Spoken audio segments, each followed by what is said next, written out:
أعوذ بالله من الشيطان الرجيم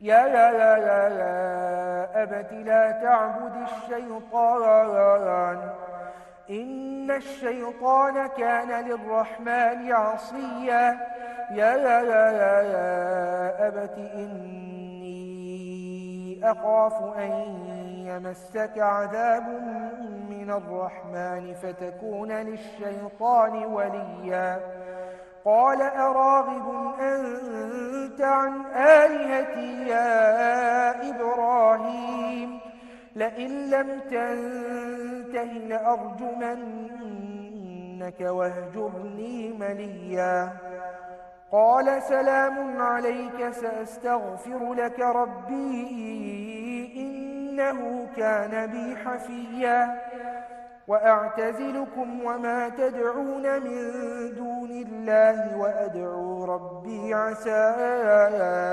ألا أكون بدعاء ربي شقيا فلما اعتزلهم وما يعبدون من دون الله وهبنا له إسحاق ويعقوب وكلا جعلنا نبيا ووهبنا لهم من رحمتنا وجعلنا لهم لسان صدق عليا واذكر في الكتاب مريم إذ انتبذت من أهلها مكانا شرقيا إنما يسرناه بلسانك لتبشر به المتقين وتنذر به قوما لدا بسم الله والحمد لله والصلاة والسلام على رسول الله الحمد لله حمدا يوافي نعمه ويكافئ مزيده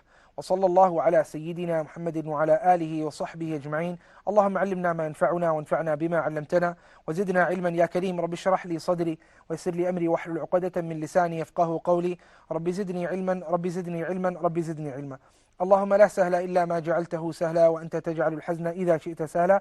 Welcome all to another episode of Surah Maryam, Embracing Quran. We're looking at the story of Ibrahim alayhi salam, and Ibrahim alayhi salam continues to speak as he says, Ya abati, O my father, la ta'bud ash-shaytan. Don't worship the shaytan. Inna ash-shaytana kana lirrahmani asiya. Indeed, shaytan happens to be asi. Shaytan happens to be disobedient to Allah Rabbul Izzati wal Jalal. You see, my dear brother, my dear sister, throughout this surah so far, as Allah subhanahu wa ta'ala quotes the story of Ibrahim alayhi salam, specifically the discussion of Ibrahim alayhi salam with his father, he continuously says, Ya abati, O my dear father, O my dear father, O my dear father. Even though his father is totally against him when it comes to the very primary beliefs of a believer. The very belief that has within it the fact that we worship none other than Allah Rabbul Izzati wal Jalal, he's against him within this belief. But even then, Ibrahim alayhi salam continuously remains respectful to his father to a degree that he says, Ya abati la ta'bud ash-shaytan. O my dear father. Right? And to explain that we say that there is Abi, my father. Then there is Ya Abi, O my father. Then there is Ya Abati, O my dear father, O my dearest father. So he continues to express his very clear love towards his father to somehow try to sort of bring and reel his father into the message that he's granting him. And however, in the process of being kind and generous to his father in terms of the word choice, Ibrahim alayhi salam is not losing his generosity and his love for his religion as well, because he's saying all of the right things that he needs to say, and very clearly so. He says, La ta'bud ash-shaytan. Do not worship Satan. Now we know for a fact that Ibrahim alayhi salam's father was not worshipping Satan, so to speak, meaning he was worshipping idols. But because of the fact that the idol worship is a commandment of shaitan, Allah's Prophet Ibrahim alayhi salam calls it the worship of shaitan. So he says, La ta'bud ash-shaytan. Because when you fulfill the commandments of someone, and when you follow the commands of someone, such as shaitan for example, it's as if you're worshipping shaitan. Similar to when we fulfill the commandments of Allah subhanahu wa ta'ala, we're worshipping Allah Rabbul Izzati wal Jalal. So these idol worshippers of the Chaldeans at the time of Ibrahim alayhi salam, who were worshipping other than Allah subhanahu wa ta'ala, they are in turn essentially worshipping shaitan. That's why Ibrahim alayhi goes to the right cause and the root cause. لا تعبد الشيطان, don't worship shaitan. You see, when a person ends up doing something and he's not necessarily fulfilling the commandments of Allah, it's as if he's worshipping that something, right? So if you are going against the commandments of Allah subhanahu wa ta'ala, let's say the reason for you going against your commandments happens to be your desires and your internal love for something, then you are in turn, in reality, it's as if you're worshipping your desires. And that's why Allah subhanahu wa ta'ala, He tells us of this phenomenon in the Qur'an, that أَرَأَيْتَ مَنِ اتَّخَذَ إِلَهَهُ هَوَاهُ. Did you look at the person who ended up taking up his desires as his ilah, as his Lord, right? Because when you're constantly following something, you're actually worshipping that something. Over here, Ibrahim's father is constantly worshipping the idols, and that idol worship is coming from shaitan, a commandment of shaitan, and hence he's worshipping shaitan. لا تعبد الشيطان. And you know, the reality is that people actually do worship the shaitan directly as well, right? Not just the fact that shaitan commands to idol worship and people do that, that's considered the worship of shaitan. Rather, we have people in our times who literally call themselves Satan worshippers, those who worship the shaitan. And in reality, this is really sad, because most of the time these people who happen to be worshipping shaitan, they happen to be from the aristocracy of society, from the people who are the elites within society. The reason for that is many a times the elites, because they're so busy with all of the things that Allah subhanahu wa ta'ala has granted them, they should be busying themselves with shukr rather, they forget to do shukr. They forget to be grateful to Allah subhanahu wa ta'ala for the blessing and the hiba of Allah, the grant of Allah, and the gift of Allah in the form of children, by raising their children upright. And a lot of times these children are raised up by anybody that works at the house and so on and so forth, in the palace, etc. And then comes the Satan worship. Slowly Satan ends up taking after these people who are literally lost sheep, because they're not getting time from their parents. So, Ya abati la ta'bud al-shaytan, my father, don't worship shaitan. And we have to come within our times also to try to somehow halt this process of Satan worship that's occurring. La ta'bud al-shaytan. Because basically all religions that come from a divine source, they all understand that Satan worship is not a practice that is considered welcome in any religion which happens to have a divine source, such as Christianity, such as Judaism, such as Islam, and so forth. Allah subhanahu wa ta'ala says, Ya abati la ta'bud al-shaytan. Ibrahim is saying this to his father. Inna shaytana kana lil-rahmani asiyya. Indeed, shaitan happens to be for the most merciful asiyyan. He happens to be very disobedient to the most merciful, to Allah Rabbul Izzati wal Jalal. Ya abati, again, now a fourth time. إذ قال لأبيه يا أبتي يا أبتي إني قد جاءني من العلم يا أبتي لا تعبد الشيطان يا أبتي إني أخاف. Now he's saying it for the fourth time. Oh my father, I am afraid of what? إني أخاف أن يمسك. I'm afraid that a adhab is going to touch you, okay? So he's not saying, I know the adhab is going to touch you. That also is a sign of a great da'iyah. That also is a sign of a great caller to Allah subhanahu wa ta'ala. He's not making people despaired in the mercy of Allah subhanahu wa ta'ala, nor is he making people negligent by continuously mentioning the angles of the mercy of Allah subhanahu wa ta'ala, such that they forget Allah Rabbul Izzati wal Jalal, because they're deluded by the mercy of Allah subhanahu wa ta'ala, right?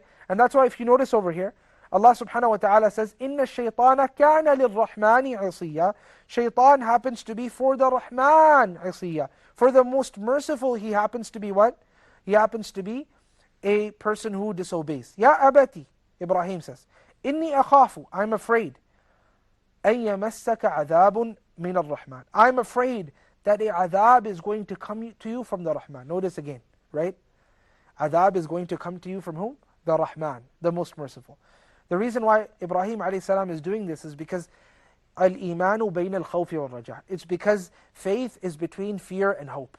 So Ibrahim ﷺ is reminding him of the adhab, but simultaneously he's reminding him of the fact that Allah subhanahu wa ta'ala is the most merciful. And also this is a reminder for you and I as well, because many a times in our lives, we have people who use the mercy of Allah Azza wa Jal as an excuse to do evil, right?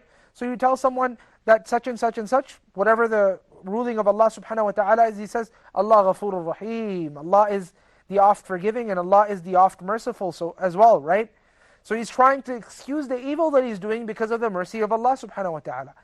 Allah's Prophet Ibrahim alayhi salam brings the mercy of Allah subhanahu wa ta'ala and the fact that he has a punishment as well in one verse to make you and I realize, and his father realize, that just as he's merciful, don't get deluded by that mercy, he will still punish. His mercy doesn't stop him from punishment. Rather, there is a punishment because Allah subhanahu wa ta'ala is shadidul iqab, and there is also a rahmah, a forgiveness, because Allah subhanahu wa ta'ala is ar-Rahman.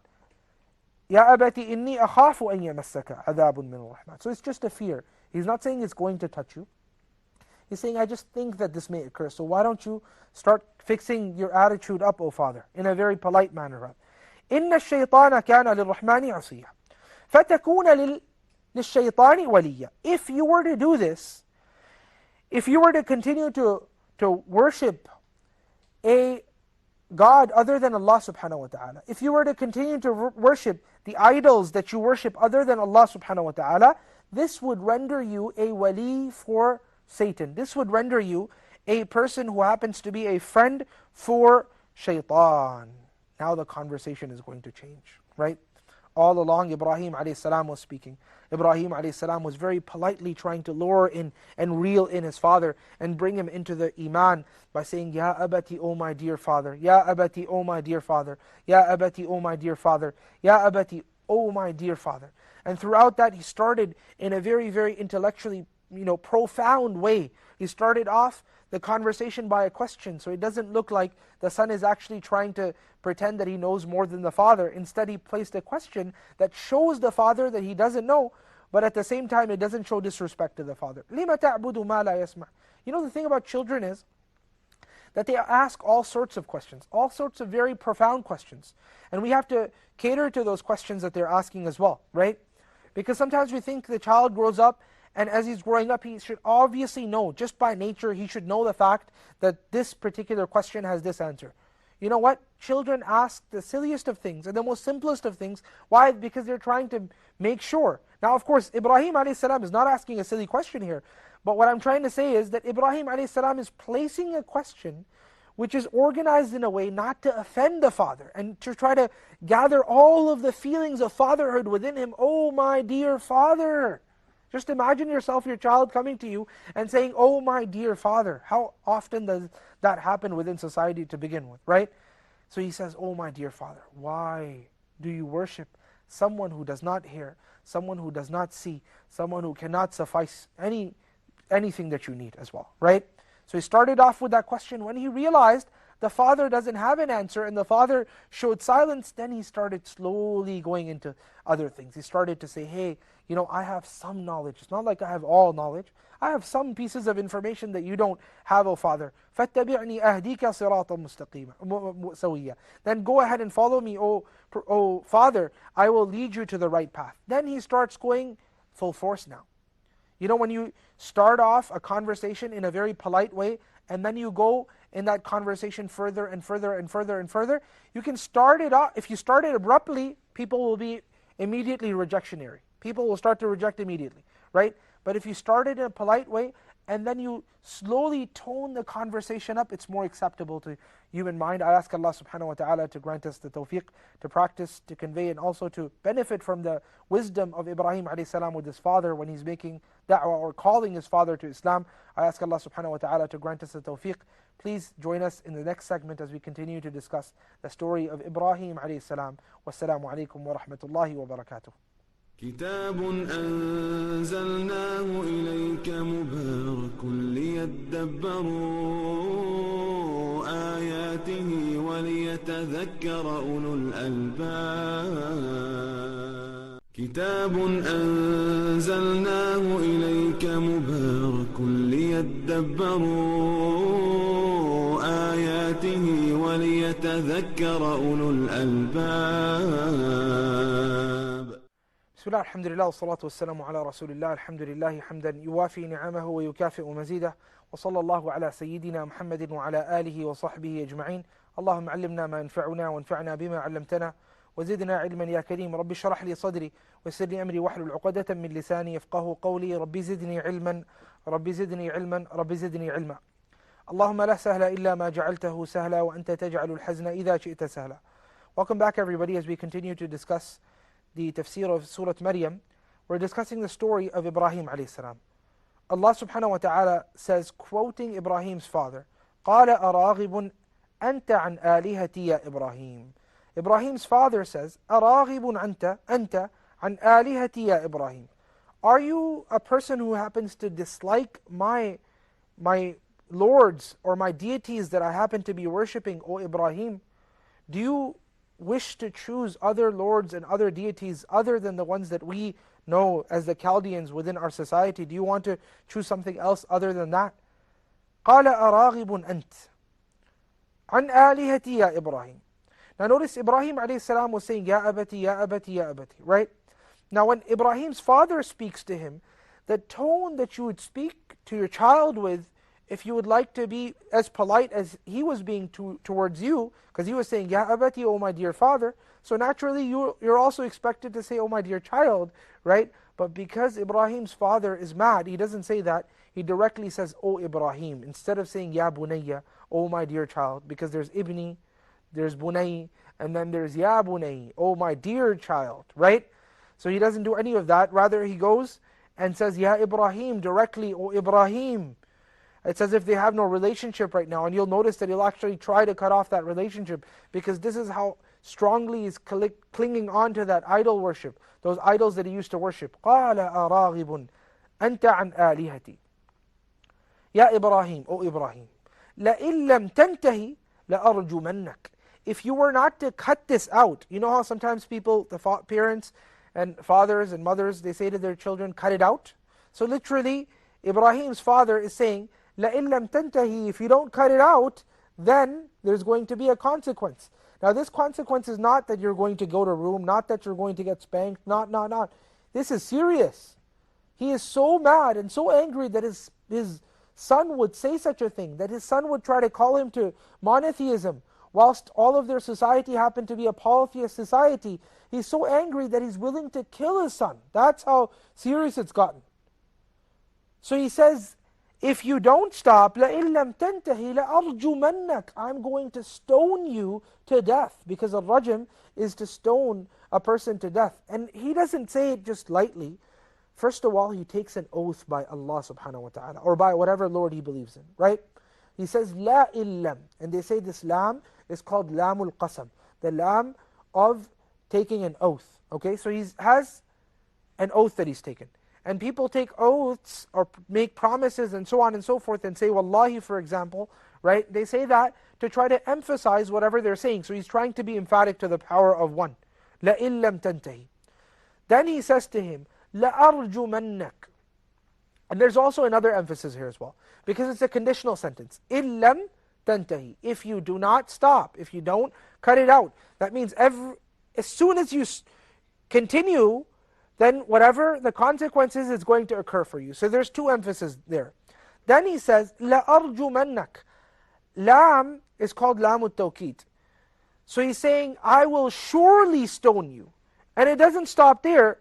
Arjumannak. I will surely and most definitely stone you, because the noon is called noon al-tawqid, the noon of emphasis in arjumannak, the noon. And that also is an even more emphasized noon, because he's saying la arjumannak, because there's a shadda on top of the noon. So there's two different types of noons of emphasis. There's noon al-tawqid al-thaqila and noon al-tawqid al-khafifa. He's using the stronger one. So this is emphatic to the power of 5, and if we were to ponder it some more, we'll probably find some other angles of emphasis as well. He's seriously angry. لَإِن لَمْ تَنْتَهِ لَأَرْجُمَنَّكَ. If you don't cut it out, Ibrahim, I'm going to stone you, and of a surety, and most definitely will I do that. وَهْجُرْنِي مَلِيًّا. وَهْجُرْنِي مَلِيًّا. So why don't you leave me alone for a little while? You know, parents say this to their children as well.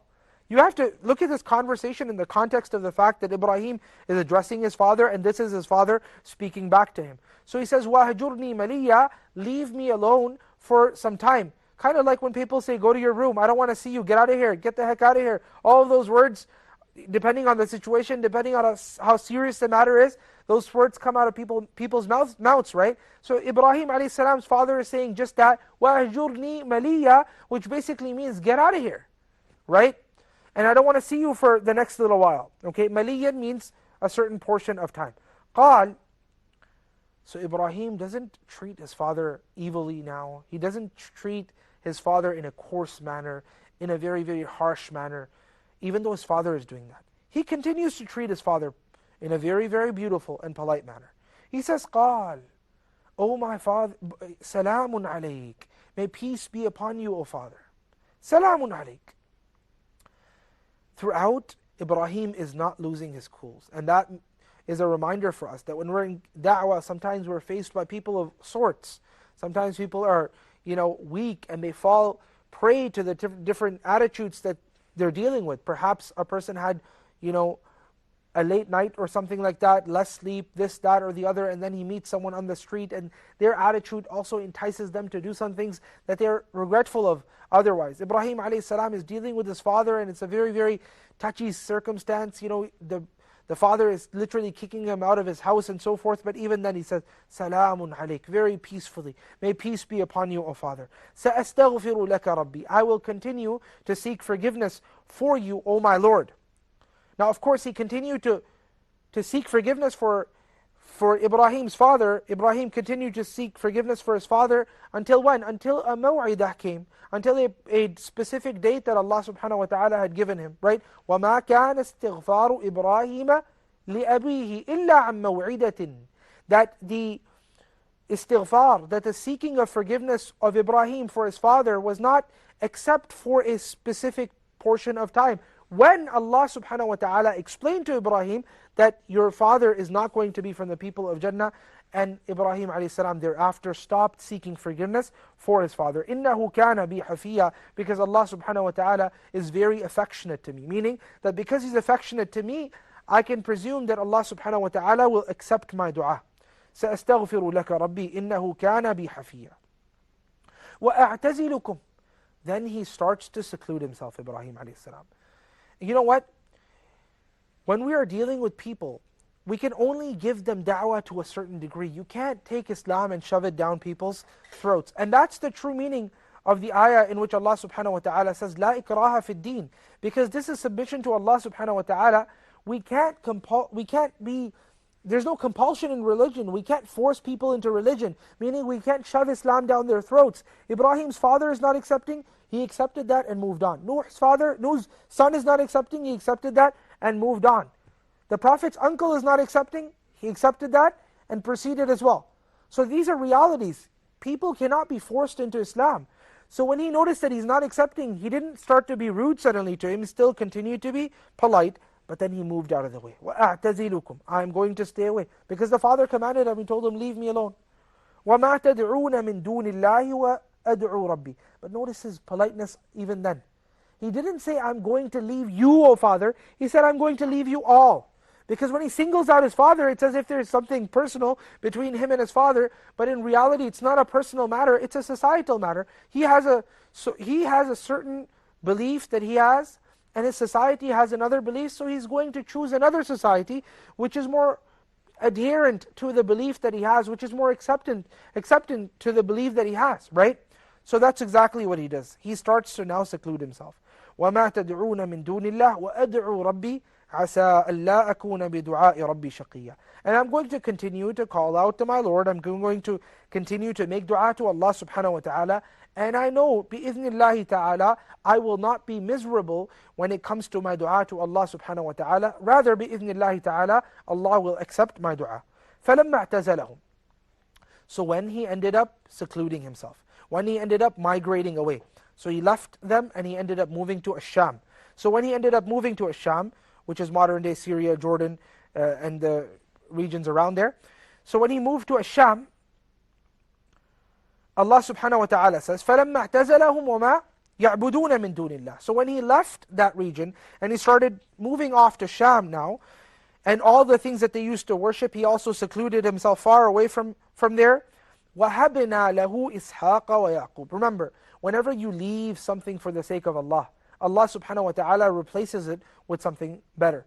من ترك شيئا لله عوضه الله خيرا منه. Whoever leaves something off for the sake of Allah subhanahu wa ta'ala, Allah subhanahu wa ta'ala grants him something better than that. So similarly, Ibrahim alayhi salam left this entire country for the sake of Allah because he realized that they are not conducive to the call that he's bringing, they're not accepting to the call that he's bringing. He realized they're actually going to harm him. Because of the call that he's bringing, Allah subhanahu wa ta'ala granted him a pious progeny. Allah granted him Ishaq, and Allah subhanahu wa ta'ala granted him Yaqub, meaning the child of Ishaq. So that's also an indicator that Ibrahim alayhi salam lived a life to a degree that he actually got to see his grandchildren as well. Because Yaqub is not his child. Yaqub is the child of Ishaq, right? So he says, Allah subhanahu wa ta'ala says, we granted him Ishaq, and Ibrahim got to live to the day that he saw his grandchildren as well. And that is a very, very dear feeling, or that is a very, very pleasant gift to any person of old age, that they get to see their grandchildren. وَكُلًّا جَعَلْنَا نَبِيًّا. And all of them, i.e. Yaqub and Ishaq, did we make into prophets as well. I ask Allah subhanahu wa ta'ala to grant us the tawfiq to practice, to convey. Jazakumullahu khairan for listening. Please join us as we continue to discuss the tafsir of Surah Maryam. Wassalamu alaikum wa rahmatullahi wa barakatuh. واذكر في الكتاب مريم إذ انتبذت من أهلها مكانا شرقيا وهزي إليك بجذع النخلة تساقط عليك رطبا جنيا فإنما يسرناه بلسانك لتبشر به المتقين وتنذر به قوما لدا